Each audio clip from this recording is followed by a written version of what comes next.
Salam müəllimlər. Bu gün sizə 8-ci sinif texnologiya dərsi ilə birinci mövzunun izahını verəcəm. Mövzumuz xidmət sahələrində davranış və ünsiyyət mədəniyyəti haqqındadır. Baxaq, xidmət sahələrinə nələr daxildir müəllimlər? Hər bir insan xidmət sahələrində davranış və ünsiyyət qaydalarını bilməli və bunlara riayət etməlidir. Bu qaydalara riayət etmək üçün, yəni riayət etmək hər kəsin olduğu kimi siz şagirdlərin də borcudur.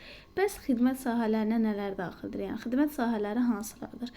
Baxın müəllimlər, xidmət sahələrinə ictimai iaşə, maliyyə, məlumat, mənzil kommunal, məişət, kirayə, turizm, hüquq, mehmanxana, mühafizə, tərcümə, təmir, ticarət, nəqliyyat, səhiyyə və rabitə xidmətləri daxildir. Baxın, xidmət sahələri deyəndə ən çoxu M ilə başlayanlar müəllimlər, bir də T ilə başlayanları axtarırıq. Deməli, ictimai iaşə, maliyyə, məlumat, mənzil kommunal, məişət, kirayə, turizm, hüquq, mehmanxana, mühafizə, tərcümə, təmir, ticarət, nəqliyyat və səhiyyə xidmətləri, səhiyyə rabitə xidmətləri daxildir. Qeyd etmək lazımdır ki, xidmət sahələrində davranış normalarını bilmək və onlara riayət etmək, insanlara qarşı nəzakətli, diqqətli və qayğıkeş olmaq, bir sözlə cəmiyyətdə yaxşı, tərs kimi qəbul edilmiş hər şey insanın davranış mədəniyyətinə aid edilir və etiketlə tənzimlənir. Davranış neçə cür olur müəllimlər? Davranış deməli iki cür olur. Real davranış olur, bir real olur, bir də verbal davranış olur. Real davranış təcrübə, hərəkət və rəftar şəklində olur. Verbal davranış ilə sözlə ifadə edilmiş olur. Bu iki davranış növü bir-birinə uyğun olmalıdır. Mədəni insan o kəsdir ki, etik prinsiplər, cəmiyyətin əxlaq normalarını və onun daxili əqidəsinə çevrilib. O, lazım olduğu üçün deyil, başqa cür hərəkət edə bilmədiyi üçün belə hərəkət edir. Yəni, mədəni insan, belə deyim də, lor dildə deyirlər, kiməsə gözündə yaxşı görsənmək üçün deyil. Yəni, kimisə gözündə yaxşı görsənmək üçün belə hərəkət etmir.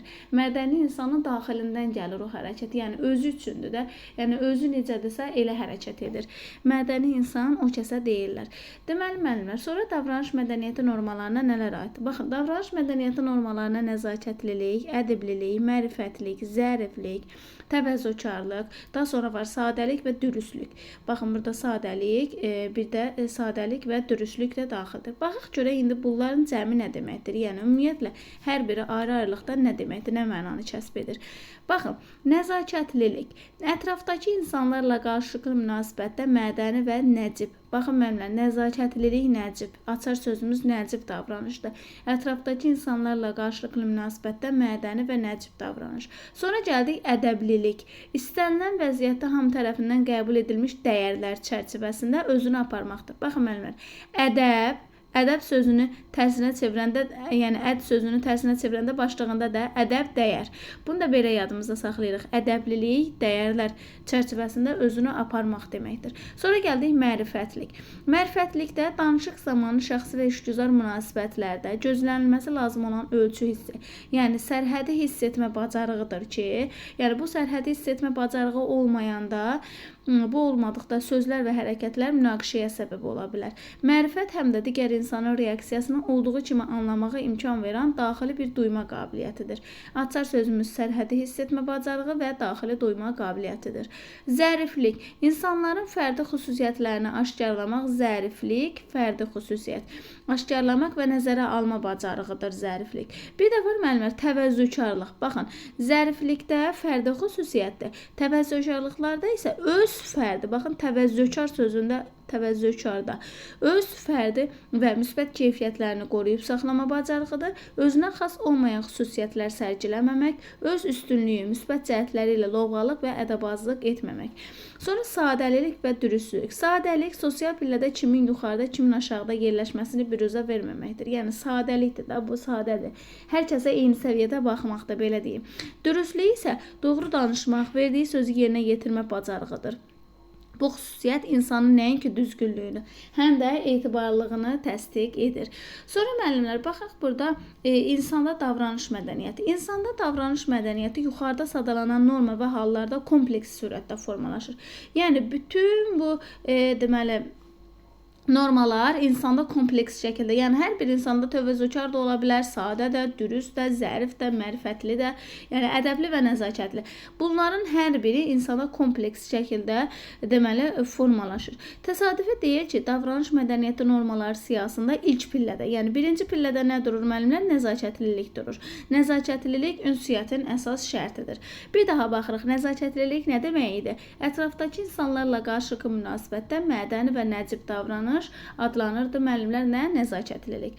Sonra gəldik ticarət xidmətləri sahəsində davranış və ünsiyyət mədəniyyəti nədən ibarətdir? İnsanlar mağazaya alış-veriş etməklə yanaşı nəzərdə tutulacaq endirimlərlə bağlı məlumat toplamaq və yaxud da ki onu almaq üçün daxil olurlar. Təbiidir ki, mağazada da davranış digər istənilən ictimai yerlərdə olduğu kimi etiket qaydaları ilə tənzimlənir. Baxın, etiket nə demək? Taran sözdür. Etiket fransız sözüdür, fransızdadır, yəni fransız dilindən keçmişdir. Etiquette, yəni yarlıq etiket deməkdir. İnsanların cəmiyyətdə davranış normaları və qaydaları deməkdir. Sonra mağazada alıcı neçə kateqoriya insanla ünsiyyətdə olur müəllimlər? Mağazada alıcı adətən 3 kateqoriya insanla ünsiyyətdə olur. Birincisi satıcılar, ikincisi kassirlər, üçüncüsü isə digər alıcılarla. Hamı ilə mütləq ədəblə və ümumi qəbul edilmiş etiket normaları çərçivəsində davranmaq lazımdır. Mağazada davranış qaydaları alıcının hansı növ ticarət mərkəzinə getdiyindən asılıdır. Fərdi xidmət mağazasına və yaxud da ki özünə xidmət supermarketinə. Sonra alış-verişə getməzdən öncə mağazada lazım olanları yada salmağa vaxt itirməmək və bunun da digər alıcılara mane olmamaq, satıcıları işdən ayırmamaq üçün bazarlığın siyasını tərtib etmək lazımdır. Hətta evin yaxınlığında olan mağazaya belə ev geyimində getmək olmaz. Sonra mağazada davranış bir neçə ümumi qaydalarla tənzimlənir. Bu qaydaları istənilən alıcı, istər böyük supermarket, istərsə də kiçik ərzaq dükanına girərkən xatırlamalıdır. Mağazada səs salmaq, hündürdən danışmaq, özünü diqqət cəlb etmək olmaz. Hamı mağazadan nəsə almaq məcburiyyətində deyil, amma saatlarla malları əldən keçirmək, satıcını təngə gətirmək arzu olunan hal deyil. Yaxşı olar ki, əvvəlcədən nələrin alınacağını müəyyənləşdirilsin və mağazada məqsədyönlü və planlaşdırılmış alış-veriş edilsin. Sonra müəllimlər, alış-veriş edərkən satıcıya aldığınız malın dəyərindən əlavə pul vermək məsləhət deyil. Yalnız bazarda, bukinist dükanlarında və sahibkarın endirim edə biləcəyi digər yerlərdə qiyməti aşağı salmaq üçün sövdləşmə, yəni razılaşma aparmaq olar. Sonra mağazaya girişdə bəzən insanların çox olması mane yaradır, maneçilik törədir də. Bu halda kimisə itələmək, çıxan alıcıların arasından içəri daxil olmağa çalışmaq lazım deyil. Əvvəl mağazadan çıxanlara yol vermək, sonra isə içəri daxil olmaq daha düzgündür, yəni daha nəzakətli davranış hesab edilir. Mağazanın bağlanmasına bir neçə dəqiqə qalmış, vacib səbəb olmadan içəri girmək arzu olunur deyil. Bir çox iri mağazalarda, xüsusən də özünə xidmət qəbul edilmiş supermarketlərdə girişdə çantaların saxlanması üçün xüsusi dolab və yaxud da ki rəflər olur. Supermarketə daxil olarkən çantanı və digər əşyaları dolaba qoymaq, bazarlıq üçün xüsusi səbət və yaxud da ki araba götürmək məsləhətdir. Daha sonra almaq istədiyimiz məhsulları kassadan keçirərək bütün bazarlığın pulunu ödəmək, saxlama dolabında çantanı götürüb mağazanı tərk etmək lazımdır. Daha sonra müəllimlər, alıcılar üçün mövcud olan etiket qaydalarından başqa satıcılar və mağazanın digər işçiləri üçün də bəzi ədəb qaydaları nəzərdə tutulmuşdur. Sonra baxaq ictimai iaşə sahəsində davranış və ünsiyyət mədəniyyəti. İctimai iaşə sahəsi deyəndə nə nəzərdə tutulur? İctimai iaşə sahələrinə nələr aiddir? Kafelər, yeməkxanalar və restoranlar. İctimai iaşə sahəsinə nələr daxildir? Kafelər, yeməkxanalar və restoranlar daxildir. Həmin bu kafe, yeməkxana və restoranda davranış və ünsiyyət mədəniyyəti nədən ibarətdir? Birincisi, müasir iaşə obyektlərinin əksəriyyətində müştərilərin üst geyimlərini, çətir, çanta və paketlərinin saxlanması üçün qardırop vardır. Əgər qız oğlanla gəlibsə, o zaman oğlan qıza paltosunu, yəni plaşını çıxarmaqda və geyinməkdə kömək etməlidir. İkincisi, qardırop olmayan yerlərdə zalda bu məqsədlə qoyulmuş asılqandan istifadə etmək daha məqsədə uyğundur. Üçüncüsü, əgər nahar zamanı işgüzar sualları müzakirə etmək lazımdırsa, içərisində sənədlər olan qovluğu və yaxud da ki, portfeli özünüzlə götürmək olar. Yalnız vestibüldə və yaxud da ki, tualet otağında saç düzümü, geyimini səliqəyə salmaq olar. Daha sonra müəllimlər, kafenin, restoranın və yaxud da ki, yeməkxananın zalına birinci oğlan daxil olmalıdır. Yəni daxil olub sonra bu yerin qızın xoşuna gəlib gəlmədiyini soruşmalıdır. Digər müştəriləri narahat etməmək üçün və onlara toxunmamaq üçün masaların arası ilə ehtiyatla keçmək lazımdır. Digər masaların arxasında oturanları və masaların üzərində olan yeməkləri nəzərdən keçirmək olmaz. Bu ədəbsizlikdir. Sonra əgər boş masalar yoxdursa, amma artıq tutulmuş masalar arxasında boş yerlər varsa, oturmaq məsləhət deyil. Əgər əyləşmək məcburiyyətində qalırıqsa, bu zaman mütləq icazə almaq lazımdır.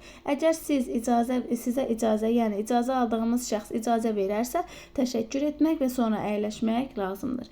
Belə yerlərdə, yəni ictimai yaşayış sahələrində üzü zala oturmaq daha rahat hesab edilir. Sonra kişilər masa arxasında xanımların sağında, masa böyük deyilsə onlarla üz-üzə oturmalıdır. Bir neçə insan nahar edirsə və bütün sifarişlər ofisiyanta oturanların yeməklə bağlı fikirlərini konkretləşdirdikdən sonra yalnız bir adam çatdırılmalıdır. Əgər görüşə gecikmisinizsə və masa arxasında oturanlara qatılmaq lazımdırsa, dəvət edənə yaxınlaşmaq və gecikdiyiniz üçün üzr istəmək, sonra sizin üçün ayrılmış yerdə oturmaq lazımdır. Masa üzərində bir menyu varsa, o əvvəlcə qıza təklif edilməlidir. Dəvət edən şəxs bütün digər yeməyi hamı üçün sifariş edə bilər. Əgər bu işgüzar nahardırsa, birinci yeməyi dəvət olunmuş şəxs sifariş edir. Nahar bitdikdən sonra ofisiyantı çağırıb hesabı istəmək lazımdır. Dəvət olunanların hesabını da dəvət edən şəxs verməlidir. Ödəmədən sonra ofisiyanta təşəkkür etmək lazımdır. Masa arxasında durarkən stulu yerinə qoymaq məsləhətdir. Çıxarkən oğlan və yaxud da ki, kişi qapını açmalı və qıza çıxmaq üçün yol göstərməlidir. İctimai yaşayış sahələrində, yəni kafedir, yeməkxanadır, restorandır, bunlarda nələr məsləhət görülmür müəllimlər? Masanın eyni tərəfində oturmaq birinci qaydamız.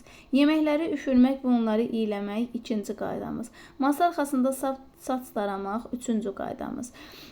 Masanın üzərinə çanta, əlcək, cib dəsmalı, daraq və s. qoymaq dördüncü qaydamız. Müştərilər üçün nəzərdə tutulmuş qəzeti və jurnalı uzun müddət oxumaq beşinci qaydamız.